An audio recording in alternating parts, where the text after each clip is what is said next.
Let me steady this whole ship. Okay. Well, orientation is locked. Rotate device back. Okay. That's that, is it? Can I not do this? Why is rotation blocked? I don't want orientation blocked. Where is the orientation? No, that is not what I want to do. That's chat settings. Where is orientation? Okay, we'll just leave it like that. It matters not. Okay, ladies and gentlemen, boys and girls, what's my rhyme going to be? It's going to be drinkers, sinkers, and pre-Raphaelite thinkers. Welcome along to a Joe Spivey live stream. I am here of a Friday night because I have a free house and because I have a great many things to share with you, so we may as well get going.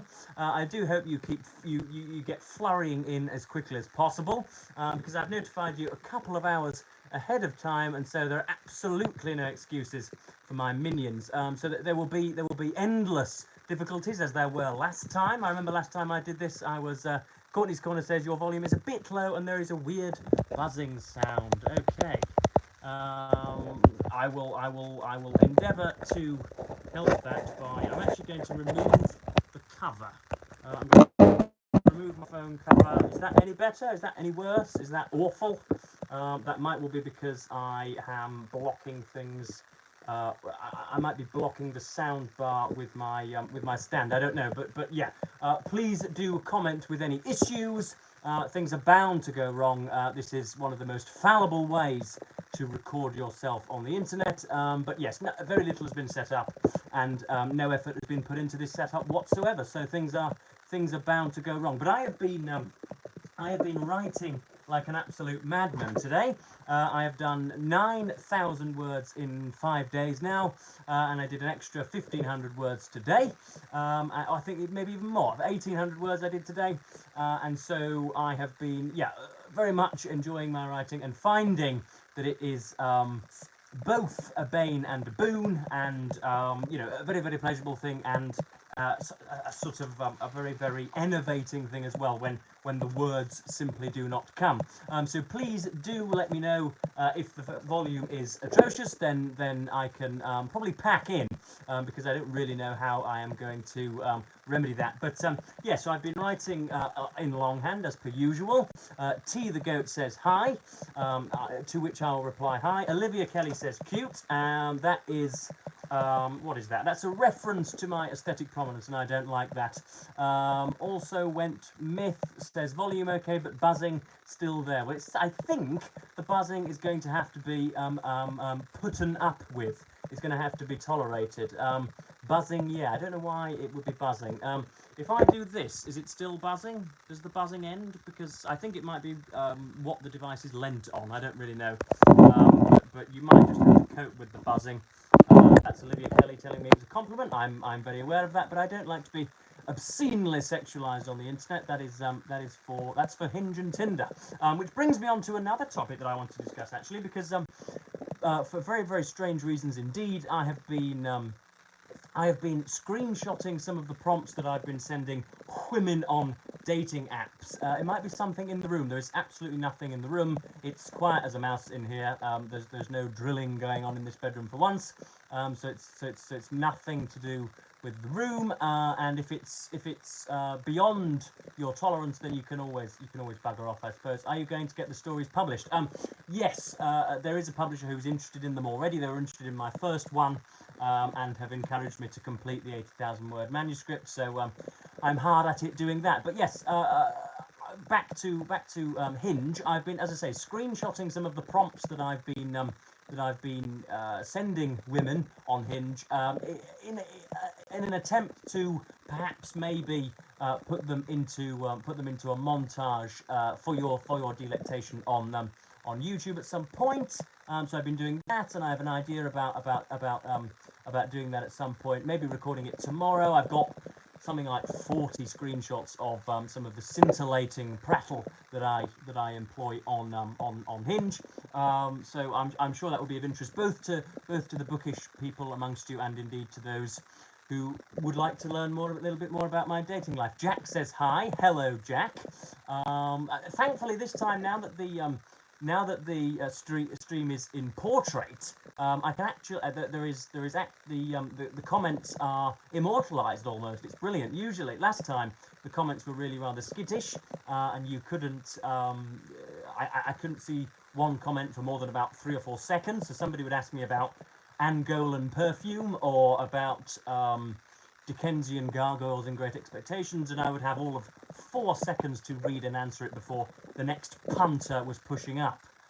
Jack's asking me what I'm doing. I'm currently live streaming on YouTube, sir, and attempting to answer some of your questions.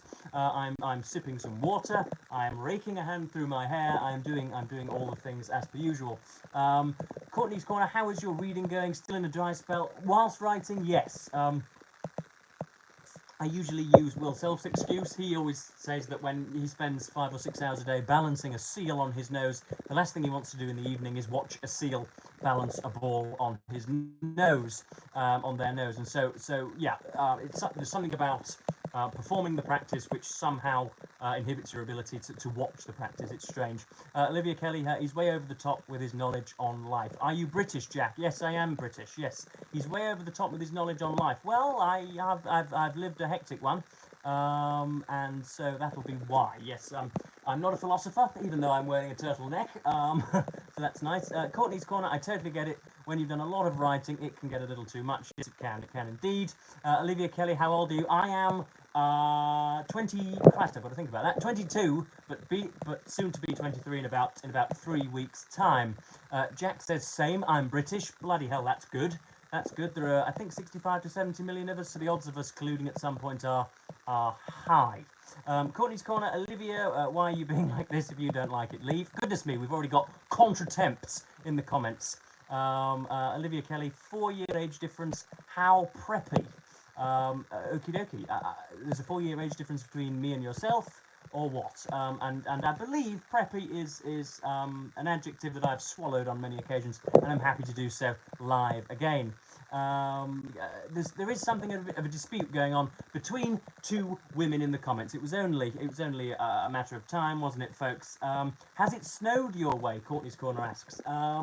No, it has not. No, it snowed all over Derbyshire, where Grand Viceroy Spivey resides, and it has snowed essentially everywhere else. East Yorkshire, for some strange reason, never tends to get the worst of the weather. We seem to be somehow saved by saved. You know, we are defended against some of the ravages of the weather. D, which is a rather short name, it must be admitted, says, hello Joe, how's it going? It's going well, D. Thanks very much. I feel tremendously satisfied having done a lot of writing today and gotten the ideas for more videos in my head as well. Olivia Kelly, there is something serious going on, and I'm not going to repeat some of the mordant abuse which is being dished out in the comments. I'm sorry, folks, if I'm facilitating this, but yeah, if you could kindly clean it up amongst yourselves, then that would be good.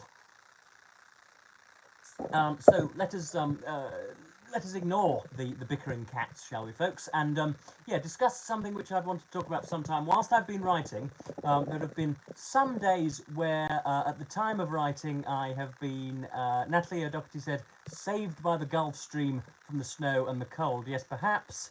Yada yada yada. Yes. Courtney's Corner. I was going to. If I was to begin with Trollope, which would you suggest? I would suggest Barchester Towers, probably. I started with The Warden, but I would start with Barchester Towers because that has all of the Trollopian archetypes thrust into one book, and it's brilliant. So yeah, Barchester Towers. I think it's a snip at 400 pages, but you'll fly through it. Also, Went Myth. I read The Warden thanks to you. Well, if I've introduced somebody to Trollope, then that is tear-jerkingly good. So that's excellent. But yeah, I want to talk about writing and the good days when the words are flowing from you with professional insouciance, and then you read the work back and it's not very good, and then days like today where I had to really sort of trudge through the first 500 words, and then suddenly they came to me, but still not with the vigour that I would prefer, and yet I've just read over what I've written, and it's perhaps better than anything that I've written so far. So there seems to be a disparity between the perception of the quality of my writing and the objective quality of my writing.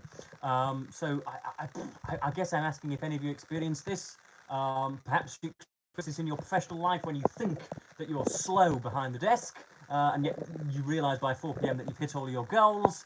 And then, you know, when you think you're smashing it, you realise that you haven't quite been as good as you might well have been. Courtney's Corner, what pen do you use? I go between a Muji 0.5 and Oxford Helix fountain pen. Oh, Christ, this is getting technical, isn't it? I've got a Papermate Inkjoy. That's what I tend to use. I write all of my main stuff on A4 here, as you can see, some many scribbles, and then once it's been typed up and once it's been committed to Google Documents, I send a tick right the way through it. And what else have I got? I've got, for example, I've got words here. Jack has subscribed, that's good. You'd think he'd already subscribed by the time he'd leapt on, but he hasn't. Yes, we've got all sorts of mini words on here that I might want to use at some point, either in videos or in writing. And there are where is it? I've got a little notepad behind me, which contains the ideas for the rest of the stories. Nima or Nimmer, the less I have to think about it, the better the prose for me. Yeah, that's perhaps what I was getting at, and put in a more legibly succinct way. Courtney's Corner, it looks quite smooth. It's taken me years to find a good pen I use consistently. Yeah, to be honest, I don't find that I'm demonized by pens. I wouldn't say that I've never suited a pen, nor would I say that I suit particular pens. I don't really have much preference. Nima, yeah, better it is. Yes. So yes, the less I have to think about it, the better it is. But the more naturally it comes to you. Yes, I know what you mean. I know exactly what you mean. So yeah, I've got a free Friday night, so I thought I'd hop on. Jack says bye. I'm away to watch the football. Oh, Friday night football. Who's on tonight, Jack? I'll have to. Shall I get my laptop out? I think I shall. If there's not any Cuban pornography on there, then I think I'll get my laptop out and just check who's on the footy. Nima, also I think reading it back is the enemy of progress for me. Do you mean instantly reading it back, or reading it back after a day's shift? Because I read things back after a day's shift, but don't read what I've just written, for example. I never reread sentences. I always try and gallop along. West Ham versus Aston Villa. Oh, right, okay. Oh, that should be a good game, because have West Ham not just sacked their manager, and their Aston Villa not plummeting, so they should be that should be a decent affair. I would back, because recently unmanaged teams tend to do quite well. I would probably back West Ham in that. Oh, it's the FA Cup. Okay, good. Natalie O'Doherty, having smaller hands, I tend to prefer pens with a thinner point. I do like a Muji, but I swing for the .38. Goodness me, this is pen porn that I have initiated, which is good. Courtney's Corner, I think I take my time because I cannot help but self-edit and rectify as I go along. That's fine, as long as you're pushing out quality stuff. Jack says goodbye. Goodbye, Jack. Jack hasn't mentioned whether he was supporting West Ham or Aston Villa in that affair, but if he's a Villa fan, then he probably talks like that. Courtney's Corner, Nelly, I just cannot get on with the .38. Everybody is talking about the difficulties they have suffered with the .38 in their hands. She finds it too scratchy. Goodness me, I didn't know that so many adjectives could spring from one's interactions with pens, but there we are. So apparently there are 20 of you here, which is ridiculous, and yet 20 of you aren't asking questions, which means that you are not following Slovenian orders. Nima says, I leave the work to rest for a while like one would a steak. Oh, goodness, it's a simile. I don't know whether it's a good one, but it's a simile. Natalie O'Doherty, Courtney, I totally see that, but I like the scratchiness. Oh, goodness me. There's something connected to Schopenhauer there, isn't there? I totally see that, but I like the scratchiness of the pen. Well, that's good. I have used I think I've used traditional. I've got a bic here for you folks. We could have a pen walk, not a catwalk, but a pen walk. I've got a blue bic here. I've got a Stampy pencil here, which has been much sharpened, and another I think a slightly taller cousin. Oh no, yes, a slightly taller cousin there. And then I have a blue one here. Is this boring yet? Does this sound like desperation yet? I'm not sure. But yes, welcome to my live stream if you're just joining.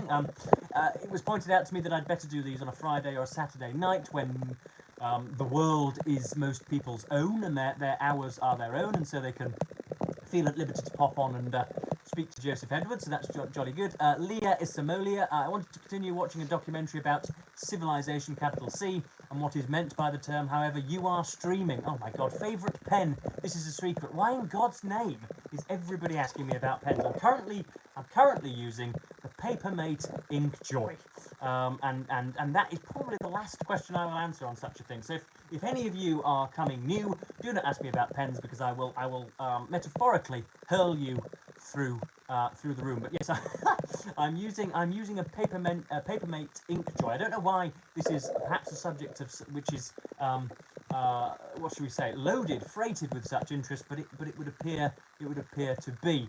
So yes, please ask me a non-pen question. Courtney's Corner. I'm just a nerd about pens. Terribly sorry. That's fine. Natalie O'Doherty, writers are often into writing instruments as a hobby as well, Joe. Yeah, I suppose. And I think, is it not seen nowadays as quite anachronistic to be writing with a pen? I know most people tend to type out, and I suppose that would be a quicker and more efficient way of me doing it, but I don't know whether it's, as I say, whether it's sort of a primordial urge to hold the staff or whatever, but it feels more comfortable with it here. Jack Smith, who is presumably prosecuting Donald Trump as we speak. I was outraged you didn't like Roy Jenkins on Gladstone. I thoroughly enjoyed it, but I understand he can bloviate at times. Boy, can he bloviate. He can bloviate with the best of them, yeah. Again, I don't know whether to put that down to my currently writing and not really being ever so invested in whatever it is that I'm reading. Joshua Crabo says hello. Hello, Joshua Crabo. He is languishing in Canada, I do believe. He is a student, and therefore of similar age to me, and therefore sits comfortably in my own demographic. Natalie, there's plenty of research that writing by hand does aid memory, so there's plenty to actually putting a pen to a page. Well, there we go.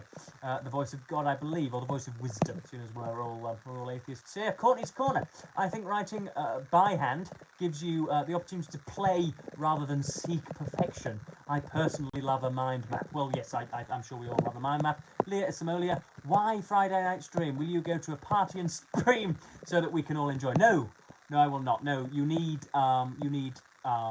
friends for that, and you need alcohol for that, and I have neither, and I permit neither at the moment. So no. Why a Friday night stream? I feel like it. Mother is out with her fellow choristers singing for presumably a sort of an ailing group of oldsters in a home, and so she is out until 9 or 10, and so I have the house to myself at 7 or 8 o'clock, which I usually do not. So I thought I'd jump on and do a live stream.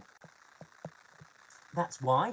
So yes, we were talking about writing and the differences in my perspectives on writing. Sometimes when I think I'm going at it 10 to the dozen and really smashing it all to smithereens, I read it back a couple of hours later and find that it's sort of harshly average, and then later on, the obverse seems to be the case, where I'm sort of slugging on, and I think, Christ, I'd really rather be kissing babies' foreheads and cutting ribbons on new leisure centres, and yet I get through to the end of the day, do 1,000 words, and it's all right.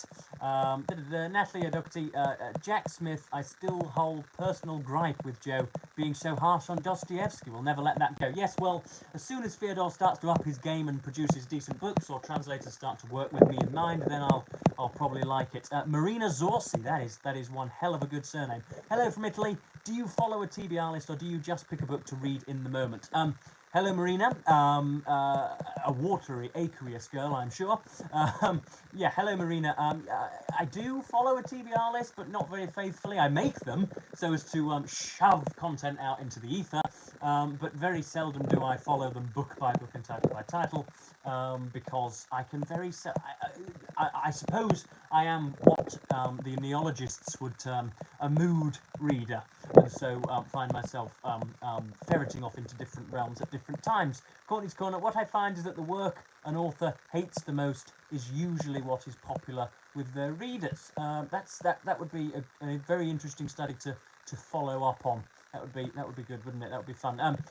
I presume that the buzzing is not much of a hurdle to your viewing of this live stream. I'm sorry if there is buzzing, but there was an early furore about the audio quality here. But it would seem that that things are looking up. I don't know quite which movie star I'm quoting there, but there we are. So I have a glass of water here filled with about 250 of your finest, and then I've got a whole litre of God's fluid, and yeah, but before long I shall be taking that down with me. So yes, please do foment disarray in the comments. D, have you ever read anything by Donna Tartt? No, but I do have a Waterstones voucher, and have been heavily contemplating reading or purchasing The Secret History, because I'm told that it is good, and I know that it has achieved a certain prominence and has spawned what is, I think, on the internet called dark academia. It's spawned an entire aesthetic, and so it probably warrants my time, given that Donna Tartt is, I think, still alive and still writing. So if ever there is a new book by her, I should like to know about the previous stuff she's written.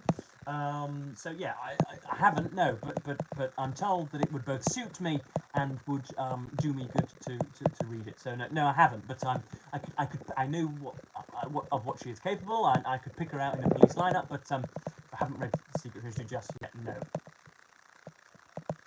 Oh, one thing that I never anticipate whenever I'm doing these live streams is the silences, the long silences that can sometimes linger. Leah Istimolia, any recommendation for a new detective novel? Dear God, no.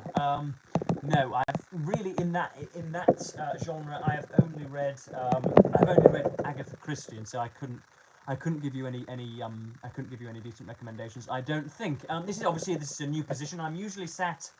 If I am facing, let's get this right. If I am facing north now, I am usually facing southwest. So the window is usually there, and my head is usually pointing that way. So I have everything set up on the bed's head, on the headstand of the bed, and I have my reading light projecting against the wall, so that you can see me in the dark.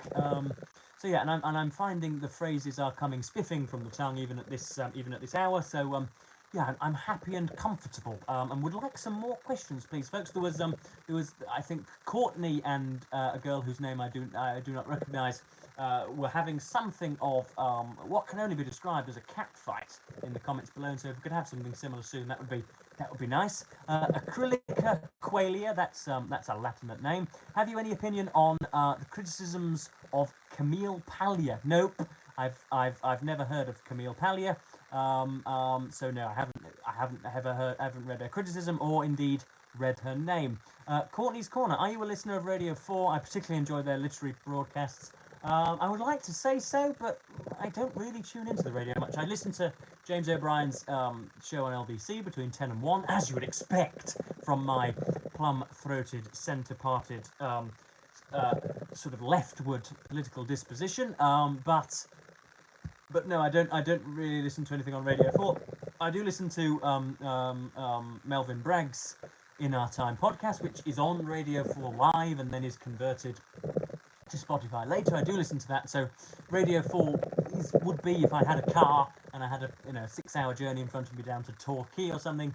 Then that would be probably the radio station of choice. But no, I don't go out of my way to look at it. Leah Isamola, what a Friday. Yes, indeed. What a time to be alive when you can communicate live with your YouTube paramour. That's good, isn't it? That's really, really good. So yes, welcome. Tell your friends. Also went myth. The internet is buzzing with the fact that Dua Lipa has interviewed Olga Tokarczuk. Now I know who Dua Lipa is, and she is a pretty pop star, but Olga Tokarczuk is a mystery to me. Courtney's Corner, In Our Time is great, if not sometimes marred by Bragg's constant interruptions. Yeah, but he's got to what should we call it? He's got to democratise it, hasn't he? He's got to ask the questions that the man in the street would ask. He can't just let academics, encamp and sort of roll on for 15 or 20 minutes at a time. So no, I will not take criticism of Melvin. He is somebody who was born, I think, on the wrong side of the tracks in a working class town and has managed to row his way or has managed to crawl his way to the top. So I'll not take criticism of Bragg. No, he's a fine gentleman. So yes, 20 people still joining in this live stream. Welcome. Also went with Polish author won the Nobel Prize. Oh, that's Olga Tokarczuk. Right. Okay. Was it a good interview? What was what was said. Nima, favourite Shakespeare monologue? That would be Lady Macbeth's. The raven himself is horse that croaks the fatal entrance of Duncan under my battlements. Maximus Stiche, hey there, Joe. One thing I've been wondering is whether you use your biking as a tool for writing. I'll typically go for a jog immediately before I sit down to write prose, and it's delightful. No, I have not. I've not turned a pedal in anger for very, very many years now, unfortunately. I still watch it with zeal, but no, I don't actually cycle. But I am thinking about getting back into running, and I've been intending to run, but I would be risking life and limb if I were to run at the moment. But I will get back into that. Leah Isamola, song recommendation. Oh Jesus Christ, no, no, I cannot give you a song recommendation. No. Acrylic Qualia, do you have an acquaintance with absinthe? No. No, it's possible that absinthe is on my mother's cocktail shelf, but I couldn't tell it from Adam. I really couldn't.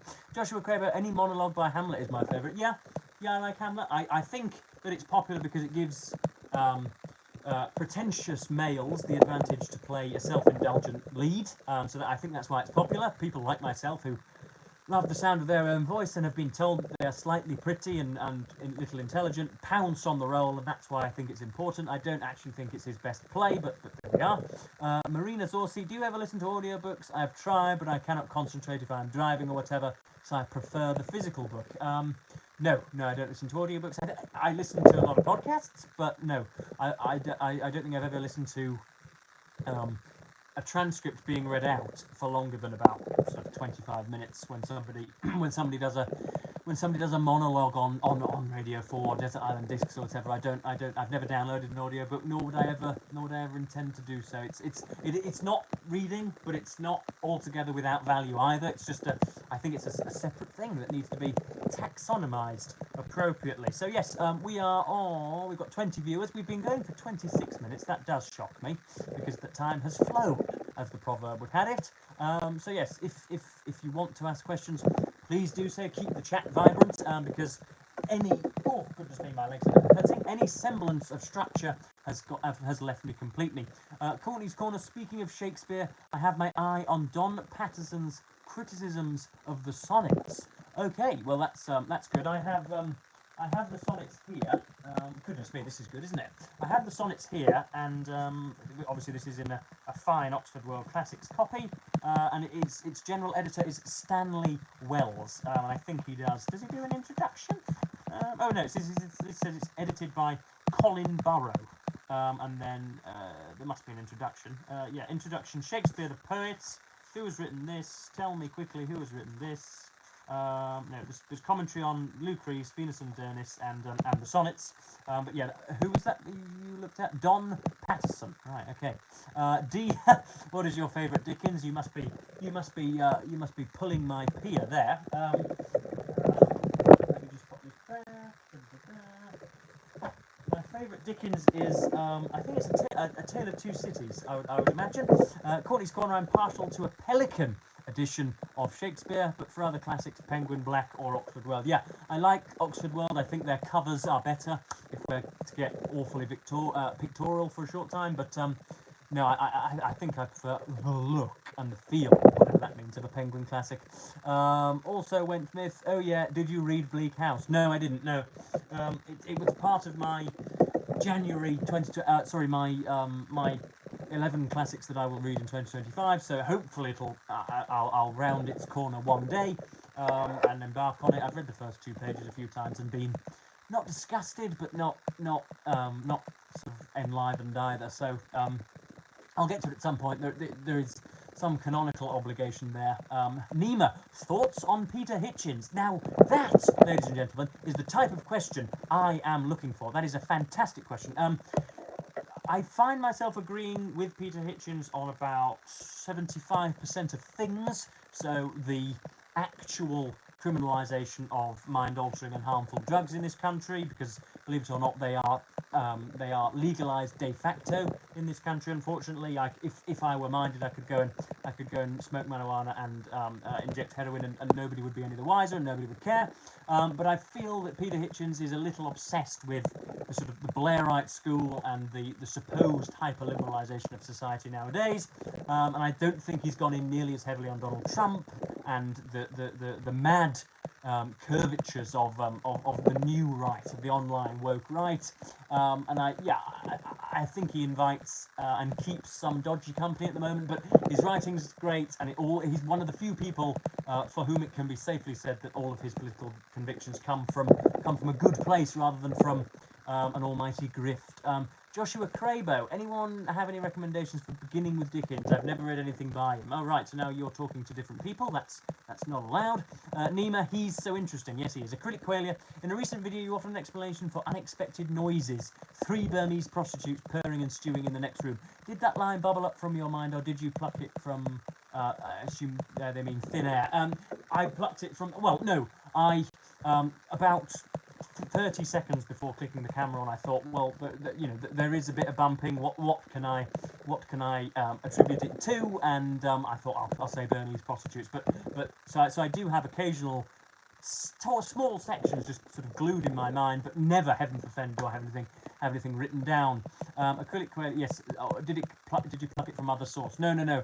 3 Burmese prostitutes purring and stewing in the next room is entirely of my own creation. So yes, because I'm an original writer. But what do you guys think of my my idea for a Hinge video about where I've successfully screenshotted all of the prompts, or all of my replies to the prompts that females have on their profiles. I'm obviously a writer, and so getting to a woman verbally is probably my forte. Is that self-indulgent? Is that a horrid idea for a video? Obviously, any girl's face will be screened, but their name will be there, and their prompt will be there, and my answer will be there, and there'll be some humorous commentary, but then there'll be some serious psychosexual commentary, and so I think we could get somewhere with it. Acrylic Qualia thinks it's a delightful idea. Anybody who thinks it's not, voice your queries now or forever hold your peace. So I think it's a good idea. I've done, as I say, I've got about 40 from the last weeks and months of my chirping. I've got no screenshots of the concomitant subsequent conversations, but again, I think it would be a fun idea, because it does loosely, albeit, intersect with our wheelhouse on YouTube. But yes, please do keep your questions coming in. I'll keep stretching out my back because I'm on my bed, so I'm not on the most stable of foundations. Nima says it can be done well if you keep it classy. Oh, of course. Would I be anything but discreet? Courtney's Corner. What are your favourite references to books in other books? Oh, hell. A lot of Middlemarch and a lot of George Eliot's writing is festooned with references to Walter Scott, or indeed just mentioning Walter Scott. She seemed to like him rather a lot. And I can't... Woodhouse talks a lot about random writers and philosophers and thinkers. So yeah, those would be my 2. Leah Isamola, it depends on frequency and type of responses, but why not? Olivia says Olivia Kelly says Katerina Petrova. I'm not altogether sure who that is. Maximus Deitch, I'd worry about violating anyone's privacy. Well, it's a public channel. Sorry, it's a public account and profile, and I am simply replying to them. I'm not sharing their reply to my reply.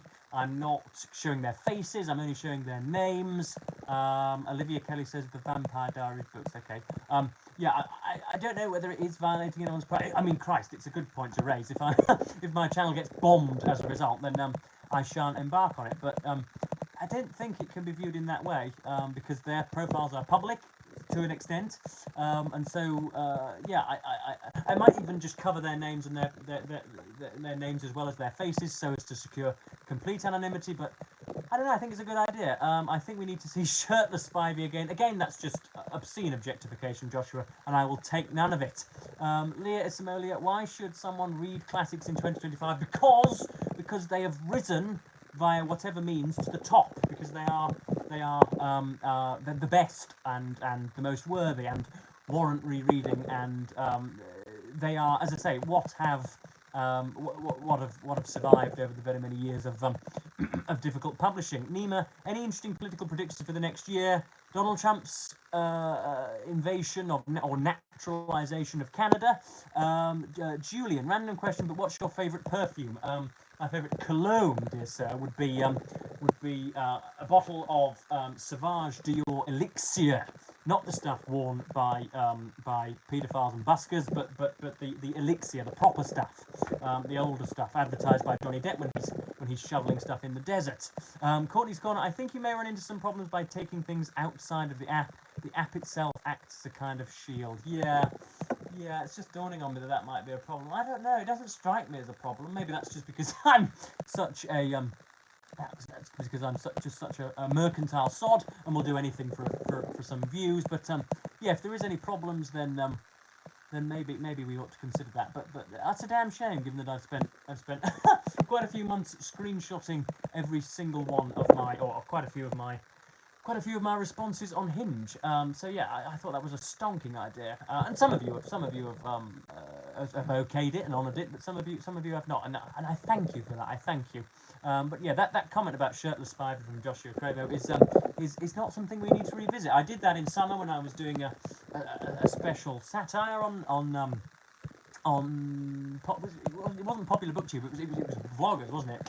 And I had a sort of a runnel of tan, a great orange runnel of tan, because I had been slightly shirtless on a patio. I think it must have been a patio, mustn't it? It must have been a grandmother's patio on the previous day. Yes, that was when I was shirtless. Courtney's Corner, I think if you make it more about yourself and turn the women into characters, it could just about work. Yes, that's what I'll do. So I will take away the names. I'll take the faces were never going to appear, because that would be. I understand that I'm not so dense as to misunderstand that sharing someone's face is obviously a violation of privacy. But I thought a name and a prompt, which they themselves have submitted, wouldn't be too bad. I suppose because you guys know that I'm from Kingston upon Hull, so you can therefore intuit that it's a girl within 5 or 6 miles. Maybe that challenges things, but I don't know.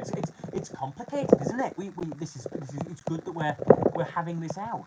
But yeah, I think some of my obviously some of my responses were very fun or funny, and some of their prompts were nice, and we can discuss the online dating scene, and we could grab the zeitgeist. Here I am, prevaricating about Walter Scott and sort of Yugoslavian nudist colonies, and I'm not grabbing the zeitgeist. I want to parcel some of the new world for us all, and yet I can't do so because of poxy privacy. That sounds a bit harsh. But anyway, it's good that we're as I say, it's good that we're getting through some of these points. Keep your questions coming, folks. Don't dawdle. And I'm not asking for money. I'm not asking for a peck on the cheek. I'm asking for 15 words. And Nima a short while ago asked about Peter Hitchens. That's the sort of thing I want. I want you to ask me about Candy Floss and Vivek Ramaswamy and the Chinese burn and whatever Russian swings. Also, personally, I won't care about the Hinge stuff, but I'm old. That's fine. Yes. I realise I'm. I was going to say preaching to the converted then, but I know that I was then going to say selling lollies to the young. I shouldn't say that either. I know what I know that I'm streamlining my demographic if I were to do a video on dating. But I don't know, as an old chap or an old woman, it might be instructive to see what us youngsters are doing, how the permissive society has changed since the 60s or the 70s. That might be a good thing, I don't know.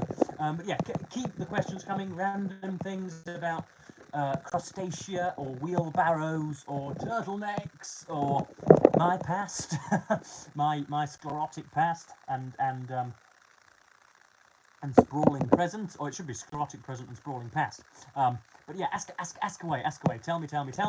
I know that I didn't give you guys much notice for this, but I'm overjoyed that there are 23 of you here, and we've received 5 likes. We've got tres who is just going by the name of Trez.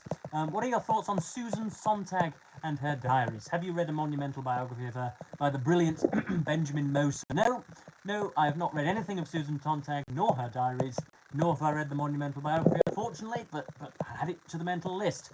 Joshua Crabo, what are you reading right now?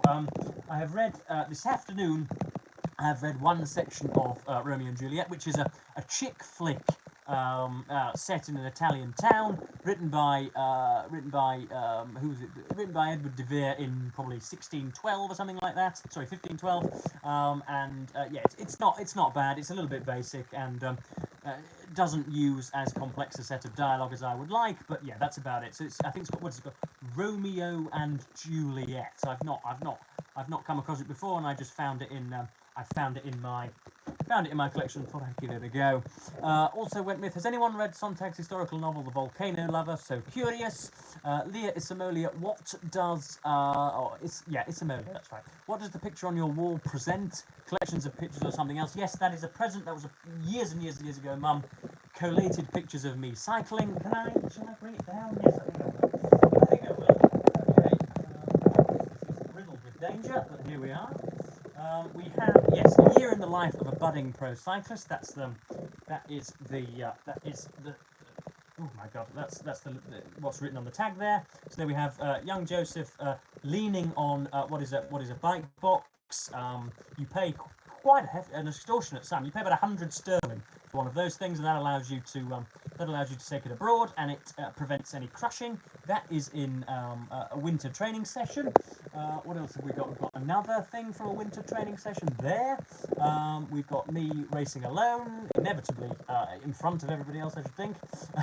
That's me in that's my bicycle in Switzerland when I went to visit Mum's friend there, and that's me leant against a white wall, probably in a similarly Swiss location. So yes, that's it's just a small collage of my time in cycling, and I had to keep it. I used to have also alongside it. I used to have a picture of Phil Taylor of all people, who is the sort of the demigod of darts, and he is he signed it in a silver pen saying, "Joe, all the best." Oh, Steve Donahue, just curious, are you now, or have you ever been the Yorkshire Ripper? No, nor have I got any interest in any serial killers based in this conurbation. No. But I would be interested to know, Steve, how your serial killer writing is going. I believe that you've been contracted to write droves and droves and droves on the killers who tend to what do? They tie people up and then fridge their victims. So yeah, I'd like to know how your writing is going on that. We've got Leo Grivald. Any recommendations for English plays? I haven't read a play from a non-German author. If possible, not a Shakespeare play. Off the top of the head, Alan Bennett's History Boys. Try that. I do indeed like that. But no. Yeah, Steve asked, are you now or have you ever been the Yorkshire Ripper? No. But if anybody ever is to rip in Yorkshire, then I don't see why I couldn't be a viable alternative. Nor does he loom very large over here, because Yorkshire is, I'm sure you're all far too aware, is the biggest county in Yorkshire, and so I don't really feel in any way connected to somebody in Leeds, and I think most of the gentleman's work was done, handiwork was done in, I think it was West Yorkshire, wasn't it? So no, it all, being from East Yorkshire, it doesn't really touch us in the same way that Ian Brady and Mara Hindley's killings don't really touch us, or Fred West, or Dennis Nielsen, or all the others. I once tried Alan Bennett, if you know what I mean. Goodness me, that's quite the penile declaration for me to handle live on television, Steve. But that's well, there's your admission, folks. That you heard it here first. We can now break the news that there has been some what should we say, some limp-wristed contact with Alan Bennett. I do know that I once practiced my impression of Alan Bennett, but I can't really do it anymore, so I'm not going to bother. I now realise that this background looks like a prisoner's cell because I've taken down my photograph, but I'll have it back up soon. Acrylic Qualia, in reply to the comment about Susan Sontag, yes, although I don't think her fiction matches the brilliance of her essays. Nima, oh my god, talk more about the History Boys. I've got such opinions, okay? The play seemed so much more profound when I was younger. Yeah, we studied it in year 11. when I was more interested in the blonde to my left and the rapidity with which I could cycle 60 miles that evening, so I wasn't paying a great deal of attention. But yeah, I liked it. I think I liked it. I like the film. There was a very successful film featuring James Corden and is it Frances de la Tour? Is that her name? And the gentleman who played Harry's uncle as well in Harry Potter. And that was good, I think. But it's been again 6 months since I've seen that. I think I enjoyed that. But I'd have to get back to you. And yeah, I know that it talks about. What do we call it? Sixth form woe, college woe, and the differences between courting a female and pursuing scholastic magnificence or whatever, trying to get into university, but also trying to balance that with a few cheek clapping sessions or whatever. It's all it's a bit of a mixed bag. So yeah, I'd have to go back to it to give you some decent opinions, but I remember it being a significant play for me. So yeah, keep the comments coming in, folks. I am what am I doing here of a Friday night? I'm trying to both entertain yourselves and myself. I've done 9,000 words in 5 days, and the third short story in what will be sort of 8 or 9 stories which are adjuncts to each other in a sort of 80 to 90,000 word manuscript are coming along just nicely. And people are talking about Susan Sontag's fiction, and they're discussing it amongst themselves, and that could easily be done on Facebook Messenger or Instagram inbox, and shouldn't waste my time with it, but people are doing so anyway, so that's good. Thank goodness we are not talking about pens again, because that was positively mind-numbing. But yeah, I'm wondering if I can show you anything else. We've got my trusty amanuensis. That's Winnie the Pooh, with his with what I think is a rather modern crop top there, isn't it? Way before his time was A.A. Milne, depicting a character with his showing his navel and everything else, if indeed he was blessed with manhood. We have Leah Isamolia. To mention necessary gory themes, I've listened to a news, what is really a fascist, something like that, and was what? I've listened to a news, what is really a fascist, something like that, and was surprised how complex the theme is.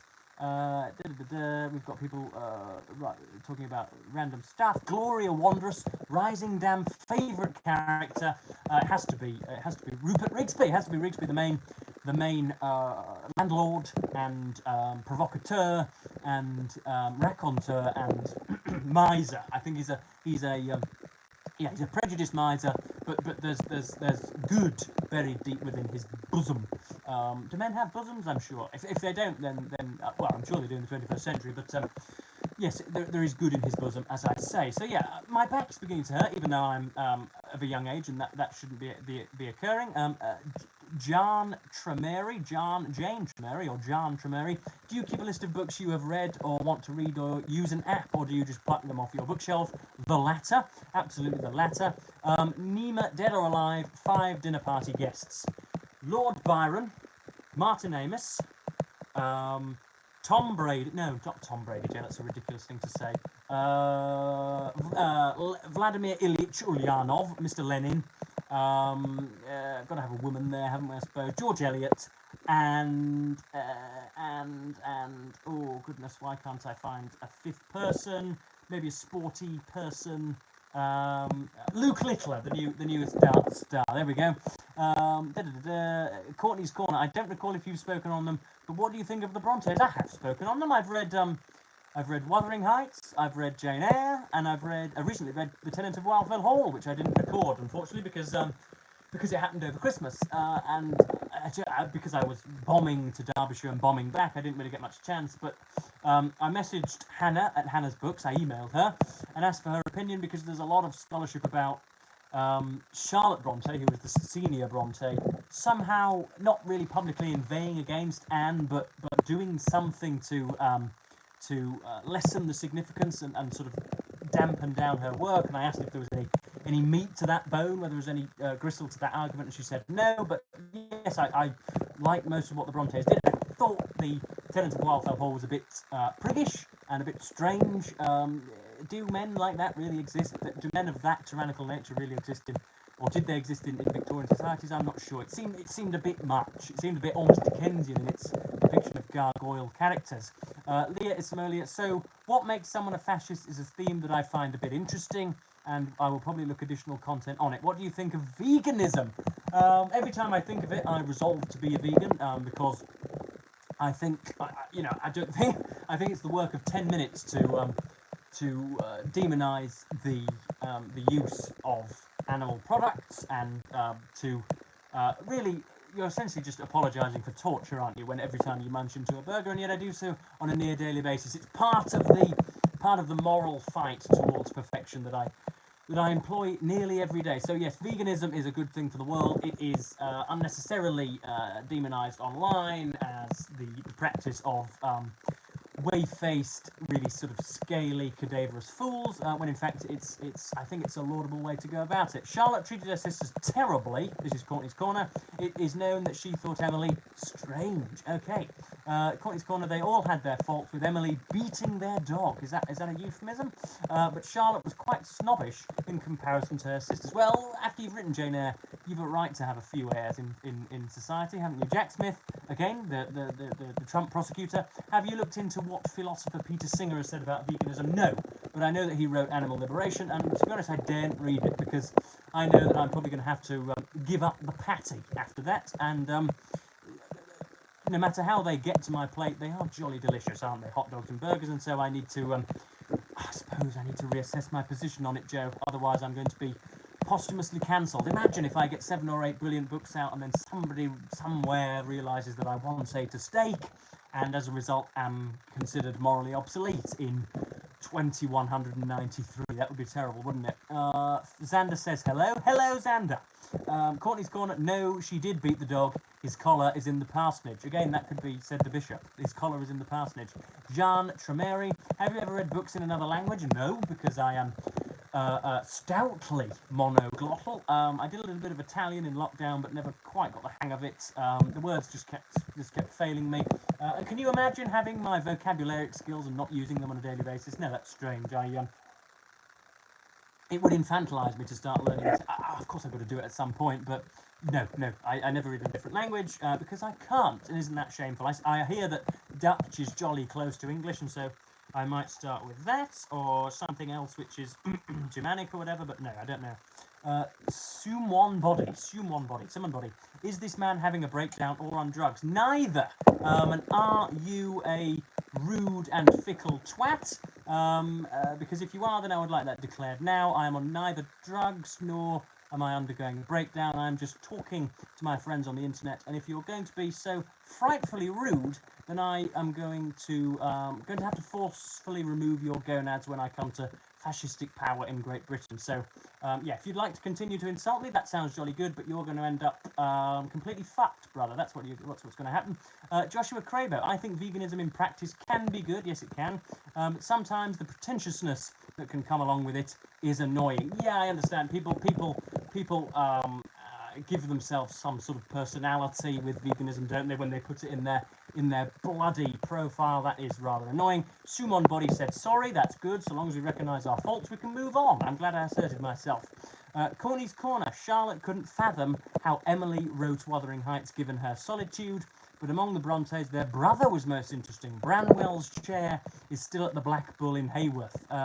That's wow. Is Branwell is the name of the brother, and his chair is still at the Black Bull, which I assume is the pub in Haworth. Oh, that's good. That's worth visiting, I suppose. It was only the other week, actually, that I found out that my grandma has been on a visit to the Brontes' house. She never told me this. I'm the most literary person she could possibly encounter, or count as a descendant, and she had not told me that she had been to visit the Brontes' house, and yet there she'd been. She just sort of rattled it off while she was boiling the potatoes the other week, and I was astonished that she'd never imparted that information on me. So that was nice. But yeah, keep your questions coming, folks. So long as they're not rabidly insulting, then I won't fly off the handle like I did with Summon Body. But The participant has apologised, and so all is well. Caesar has been placated, and so no deaths will be no bodies will be strewn tonight.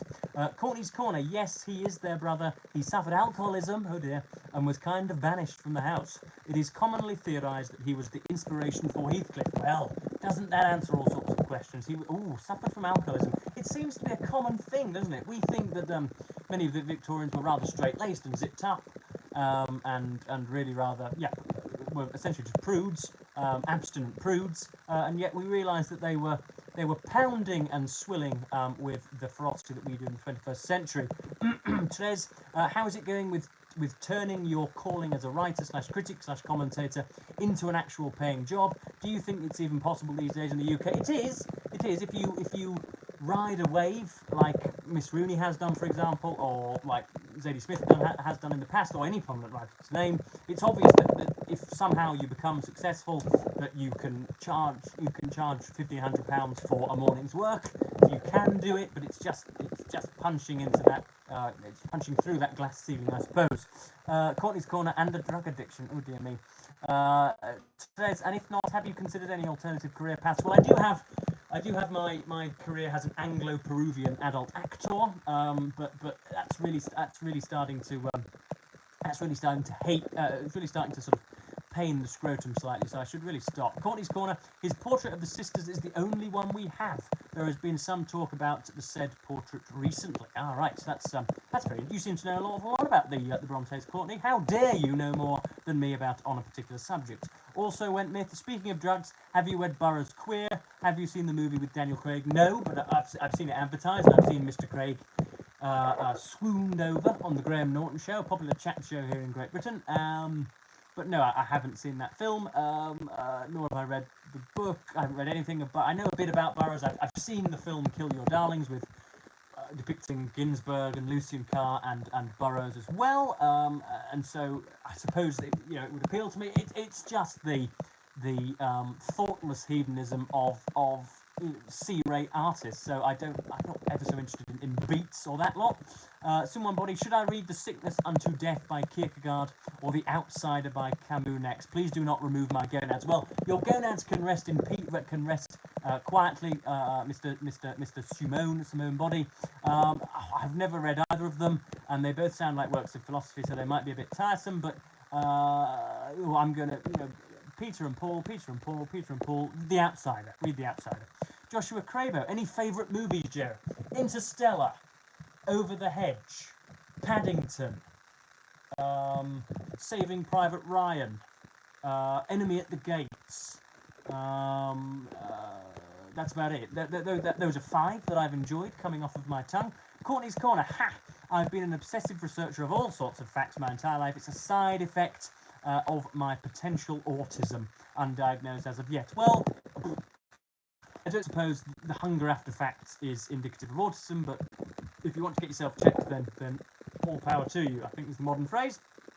I wonder what I've done who lived. Leah Isamolia, we want music in the background. No, I don't listen to music. I don't like music, so there's going to be no music in the background. Leah Isamolia, quiet but some music. If not possible, it would be, I suppose, nice. Nima, your verbal dexterity is very beats X. They don't have verbal dexterity. No, it's not very beat. That count that as an insult. I'd rather you say that my verbal dexterity is Victorian. Every single Beats poet that I read leaves me shattered in incredulity. They are almost purposefully awful. So I don't agree with you calling the Beats verbally dexterous. Gloria Wanderers, have you watched Slow Horses based on the books by Mick Herron? Would recommend. Okay, so that's Slow Horses by Mick Herron. No, I have not. No. But I'll log it. Courtney's Corner. That would be a sure way for copyright strikes. Anyway, what are we discussing about copyright strikes? I don't. What were we discussing? Oh, music, of course. Yes. Yeah. That wouldn't be good. I've seen it done though. It can be done, can't it? As long as I no, I'd have to pay for the tracks, wouldn't I? And again, despite the the foppish manner and the accent, I don't have 30,000 to throw on a Beatles LP, so no, I won't be doing that. That is a surefire way of incurring a copyright strike. Keep the questions coming, folks, while I wet the whistle. We've learned one important thing tonight, haven't we? We've learned that Steve Donahue has been in cahoots, been in private, tempestuous, torrential, shall we say, laudatory cahoots with Alan Bennett. That's make of that what you will. I think that's revealing, to say the least. I think that's good. Also went myth. There is a very experimental, abstract sound score, as it is. Lol. Okay, that's another recommendation for music, I think. But yeah, what have you guys made of the Trump press conferences over the last few days of him essentially declaring that he is going to amphibiously invade Greenland, he is going to annex Canada, he's going to rename the Gulf of Mexico, and he's going to use force to de-China-ize or de-Chinify the Panama Canal. Nima, Faulty Towers or Blackadder? Faulty Towers. I don't really like much of Blackadder. I only like Blackadder Goes Forth with that very solemn, very relevant and very powerful ending. So I like Blackadder Goes Forth, but Baldric, and Baldric's saying, "Sir, I've come up with a cunning plan." So I like Blackadder Goes Forth, but I don't like any of the early stuff, any of the medieval stuff, or the Tudor stuff rather. And Faulty Towers is absolutely fantastic. I myself have been to Torquay on many a family holiday, so I've got a geographical connection with the place, and yeah, John Cleese is absolutely fantastic with that. And you've got Basil Ford, you've got Manuel, the Spaniard from Barcelona, who yeah, can barely speak a word of English and does nothing but bugger things up. Courtney's Corner, a book I have on the go. Next to me as we speak is Boswell's Life of Johnson. I picked it up after watching the documentary with Frank Skinner and Denise Miller. Yes, yeah, Frank Skinner. Somehow I've been both a fan of some of Johnson's writing and indeed Boswell's coverage of Johnson's life, and a huge fan of Frank Skinner the comedian, and thought that never the twain would meet. And yet I found that he's done his if not his master's degree, then his PhD on Johnsoniana, and has been to the British Library and has very, very carefully looked at some of the scraps of paper. And I didn't know that he was such a large fan of Johnson. So that's good. Yeah, how are you finding the life? I've got one here. I've read a I was going to say a redacted edition there. I've read a small abridgment, which I enjoyed, and we'll get to the full thing in due course. Leah Isamolia, this going to form connected to new US map is arguable because of all things said, but we will see how situation will develop. Yes, that's a very, very cautious summation of things. Courtney's Corner, if you can somehow find it was on Sky, you'd really enjoy it. So that was, yeah, so it was a documentary for Frank Skinner, and I don't know who Denise Miner is, or Denise Miner. She's probably antagonistic with her sister Denise Major. There's an anatomical joke for you all. Simune Body, may I ask, you said you didn't finish university because your lecturers were too politically biased. Why didn't you hold your tongue and finish? Would you consider going back for the qualification? Well, I didn't actually hold my tongue. Quite often I raised my reservations with some of the some of the ideologues on university campuses, and nearly got my own gonads sawn off.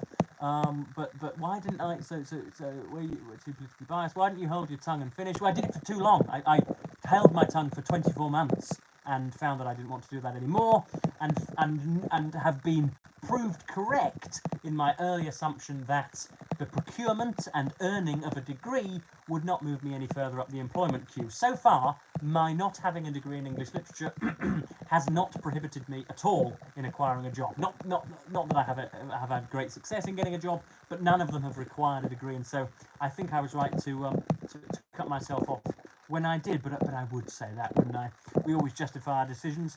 Courtney's Corner, I had a cursory look when it came through the post, and I can see myself taking a highlighter to each and every page. That is heretical. Do not tattoo your books, Courtney. Just use a pencil, all right? You don't need to put it on there sort of immortally. That would be awful. That's awful. Don't do that. Don't do that. But yeah, keep coming, folks. Keep coming. Keep coming. I'm probably going to go till around 9 o'clock. We've got another 20-25 minutes before my larynx collapses. Courtney's Corner. I didn't go to university either, and I dropped out of sixth form after a year. Blimey, that is premature. Well, if you felt that it did you good, then you know, much to your game. What do you do now, Courtney? By the way, just given that you're a bookish person, I don't doubt that you're soaring somewhere professionally. So what is it you do? Summon Body again. Do you have any favourite book art? Favourite front cover? I like the stuff in the Strand magazine of Sherlock Holmes. I've got a big. You've seen it for my October in 2023. I had a big copy of Conan Doyle's Holmes stories. Just let me bend my knees. Oh goodness Christ! And I like those. Favourite front cover? I've just received. If you didn't see in my recent video, Grand Viceroy Spivey got me a book on Frank Worsley's retelling of of Shackleton's journey on the James Caird, and look at that for a front cover. Obviously, it doesn't tell you what the book is about, but you've got the title there. It did come in a sleeve, which had the title on the front. But that is, look at that, the endless. What did I say in my video the other day? The apathy to human habitation. You can see there that the world does not care, folks, and we would all learn to live our lives a little better if we learned that the world did not care about our position. As counterintuitive as that may seem, there's my philosophical gobbit for you. Courtney's Corner. As far as the government would see it, I'm officially unemployed. I'm unfortunate to not financially need a job right now, but I publish in journals and on my Substack. Okay, which journals do you publish in, and do you receive remuneration for that? And if so, might Joseph Edward follow you in that, because that would be nice to earn a little bit more cash by my writing.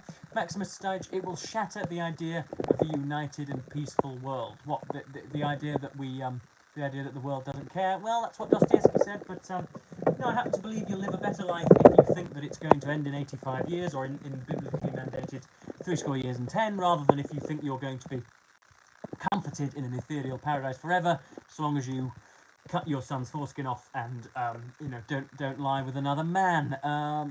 Simone Body. On the degree side, I feel like you're built for university, though. You're super intellectual, but I understand. Yes, well, the person before you today wasn't the person before you in 2021, 2022, when I was at university. I was as drug and drink addled as any other tertiary educational fool, and so I wouldn't have been able to have spoken what's the phrase, extemporaneously for upwards of 1 hour and 10 minutes. I wouldn't have been able to do that a few years ago. Nima, we love Neats. Is that a reference to Nietzsche? Neets. I don't know what Neats are. Maximus Stitch, you missed the first part of my comment, Joe. I'm sorry. I'm trying to keep a track on the ticker tape, but can't be relied upon to do so perfectly all the time. Courtney's Corner. Wow. Well, it depends on the journal. I recently earned $20 for a poem with Libra magazine, but I can point you to a piece called Chill Subs. They have a system for where to send your work. Well, that's jolly interesting. Thank you. I'm going to write that down. Where's I'm gonna put that on a post-it note. That's Chill Subs. So they have a system for where to send your work. Oh, great. So they act as a mediator or a go-between, something of an interpreter for you in the lonely world. That's good. I recently received a personalised rejection from the London magazine to say my work stood out. Well, that's good. That's fine. I have entered competitions for the Letter Review magazine, in which I wrote I'm sure you're aware, a 5,000 word essay on George Eliot and Middlemarch, and there's a strange scratching sound to my left. So if I'm wolfed down on camera, then you know why. But yeah, I did a 5,000 word essay on Middlemarch, and hope to earn both some money and inclusion and recognition as a result of that in a few months' time. Summon Body, what's your last meal and why are you being executed? Not sure. Sorry. What? I understand what you're asking. My last meal would be a doner kebab, which is a meat, a stringy sort of rather tactile meat, a sort of a stringy gelatinous meat that is consist not of any sheep or lamb, but of household bricks and cement and dolphin spleen and petroleum and all sorts of sort of puppy skull. It's never seen a lamb in its life, but it's delicious after you've had 12 big ones. And why are you being executed? Probably for assassinating a high-ranking politician. Olivia Kelly, hi again. Leah Isamerlia, wrong chat. Oh dear, so you're in two chats at once. Well, that's funny. Courtney's Corner, yes, chill subs have a tracker system where you can track everything. Oh, messages are being retracted, that's not a good sign. They list all the genres so you can see who is taking what, i.e. poetry, essays, etc. Oh, grand. I shall look at that in good course. Thank you. You see, this is both entertaining and productive, I suppose. You can also filter the options so you can see who is open right now and who pay their authors. Well, this is good. Gloria Rundworth, best George Eliot character. The best character would have to be Dorothea Brooke, I think. That's an obvious choice. But the best scenes between two characters are between, I'm going to forget their names now, aren't I? In my favourite book, between Dr. Lydgate and Rosamund Vincy. Those two scenes where they both realise that they have embarked on an ill-fated romantic adventure and will have to, take up life on a new course. Those passages are excellent. Gloria Wondrous, best George Eliot character, read that. Elias Patricus. Joe, you are my favourite kind of manic. That's good. Joshua Crabo, your eloquence is impressive, Joe. Hopefully, after enough stutters and ums and ahs, I will be able to improve my speaking skills. Yeah, it's a blessing and a curse, folks. Elias Patricus, also the audio is coming through with static, which is a little grating. Sorry about that. I can't do anything about it. If it is beyond you, then we'll have to bid a kind adieu. But if you can put up with it, then thank you. Gloria Wondrous, best George Eliot setting description. When who is it now? It is when Fred Vincy and when Fred Vincy is watching the encroachment of the new railway systems onto Middlemarch. There's a great description of the fields and the new tracks being laid. I think Bulstrode's probably involved in that as well. I remember that passage striking me. Suwon Body, do you ever listen to audiobooks? Nope. Courtney's Corner, after this I will send you an email with more resources to help you with where to send your work. It is too much to type here. That's good, that's fine. I believe you have my email, Courtney, so yeah, do that. And there we go, jolly productive, that's great. So yeah, I will be ending at 9 o'clock, folks, on the hour, so get your questions in, and I will endeavour to answer them. Your favourite motto / quote? It's Latin, of course. It's Gutta cavat lapidem, dripping water, slowly hollow stone. The idea that just chipping something off the block day by day, plodding away with Churchillian resilience, will in the course of 6 or 7 months be one giant leap for mankind. So that's my favourite motto, and my favourite quote is George Eliot's. The remote worship of a woman throned out of reach plays a great part in many men's lives, but for most men, the worshipper longs for a kind of queenly recognition, an approving sign by which his sole sovereign may cheer him without descending from her higher place. George Eliot lived 150 years ago, and yet has managed to unlid my skull and have a look in there, which is a very, very strange thing. Leah Samola, favourite quote. Elias Patrick, Joe, besides books, what is your favourite other type of media? TV, movies, music. I don't listen to much music at all, and I've watched a lot of YouTube, so a lot of political channels and a lot of other bookish channels. TV, I watch the estimable soap EastEnders with my mother nearly every evening, and that's jolly good. And I like the occasional film. I probably watch one film a week, and don't don't shy away from them by any means. Julian asks, Anna Karenina or War and Peace? Anna Karenina, because I think it's the better novel, simply put. I think it's the better written novel. It was close to 18 months ago that I read it now, so it's time that I got my mitts on another translation and went for it again. But War and Peace was just a great foray into the unresponsive. I don't know whether that's a very good quotation, but it's not bad on the fly, is it? I don't know.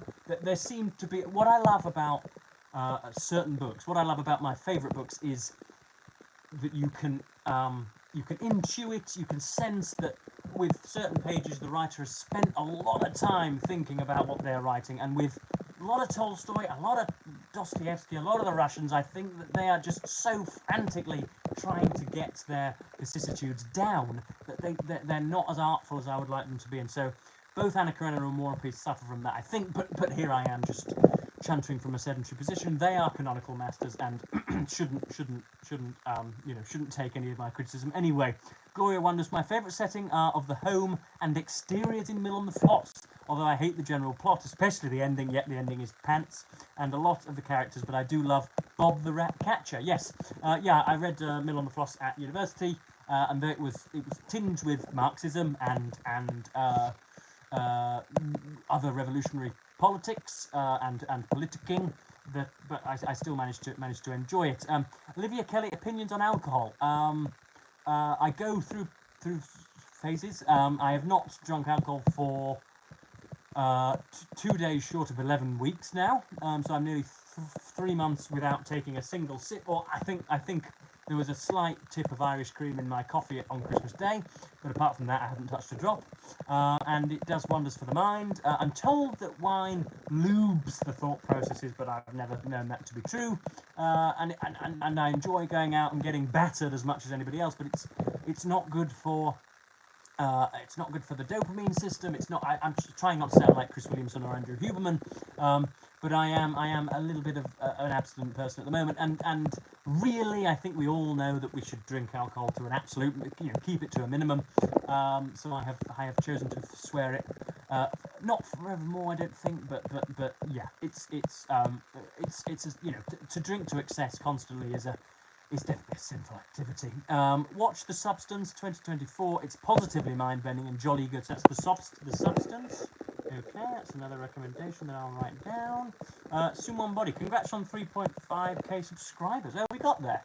I was about 15 short. I remember, we've gone up slowly over the last few days. Oh, good. Did you expect so many subscribers? Why did you start your channel? Because, and what's in store for the future? More of the same is in store for the future.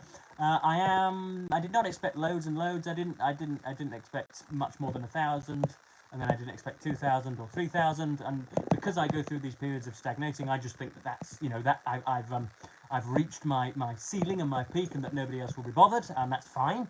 And why did I start? Because I was finding myself hollering and hollering and hollering in the dirt, and somebody told me, well, parents, family told me that I ought to not monetize it, but put it to some use. I ought to streamline these perorations, and so I have done, and that's why I do it. And very few things beyond smashing Burmese prostitutes and and swinging from trees in sub-Saharan Africa. Few other things other than that give me such pleasure. Does alcohol hurt in the morning when you wake up? Yes, I am.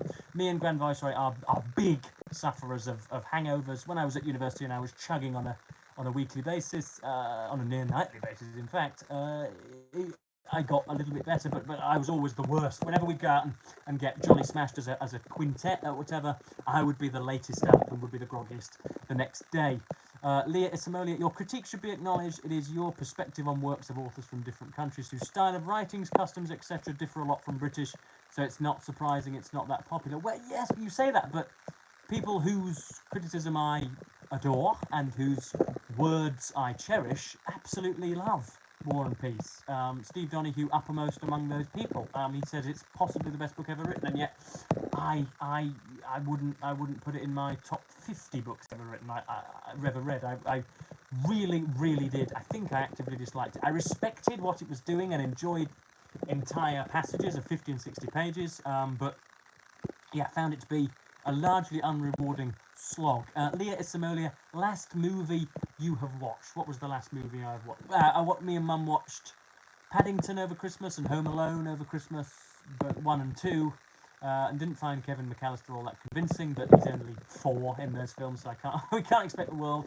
Was that the last movie I watched? Was it? Yes, I think it was. Yes, Paddington, which is just timeless, superb, absolutely superb.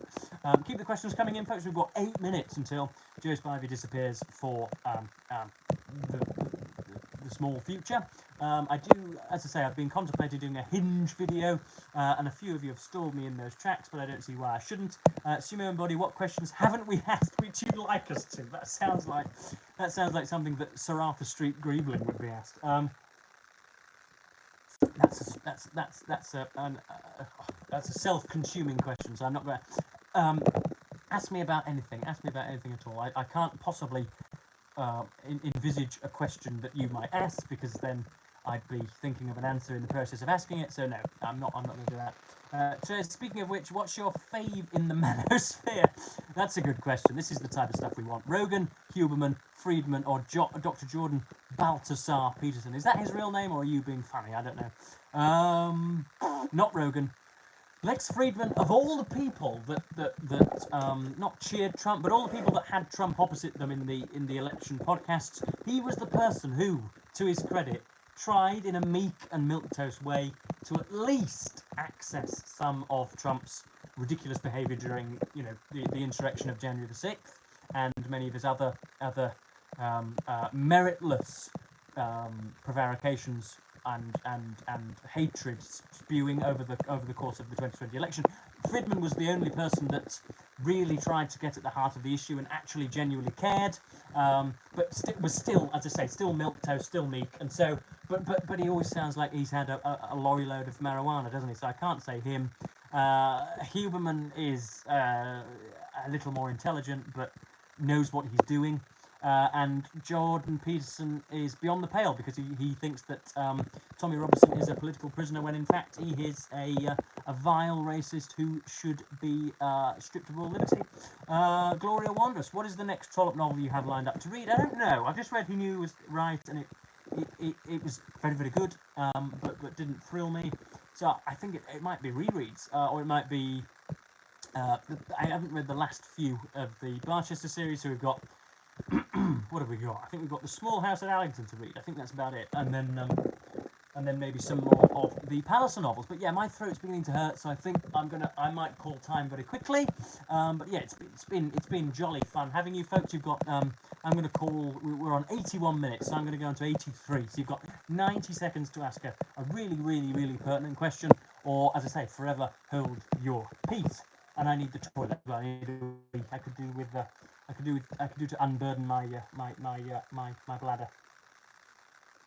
I'm surprised that you guys aren't fed up anyway. There's apparently still 23 people watching, so as I say, ask the question now or forever go. Opinions on Narnia, Lion, Witch and the Wardrobe? Not very good. My now deceased paternal grandfather, Arthur, was a great fan of them, but never managed to sort of gather me into his ruse. So yes, Leo Grierwald, will you disappear after this stream? No, no, of course not. No, I mean I will disappear. I will be gone after this stream ends, as is the nature of ending. But no, I'll be back in a day or two. There'll be a video over the weekend, hopefully. Thoughts on the royal family? Keep or get rid? Oh dear, that's Manichean. Thoughts on the royal family? They will be some of the first to find themselves in a cellar when I take fascistic control of the United Kingdom.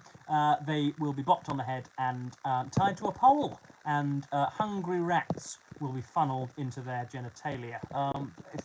If you can construe a sentiment from that answer, then do so. Jack says it's half time and it's 1-0 West Ham. What did I tell you? What did I tell you? The only time that a poor team can be guaranteed to play well is when they've just sacked their manager. It's why they do it. What are your weekend plans?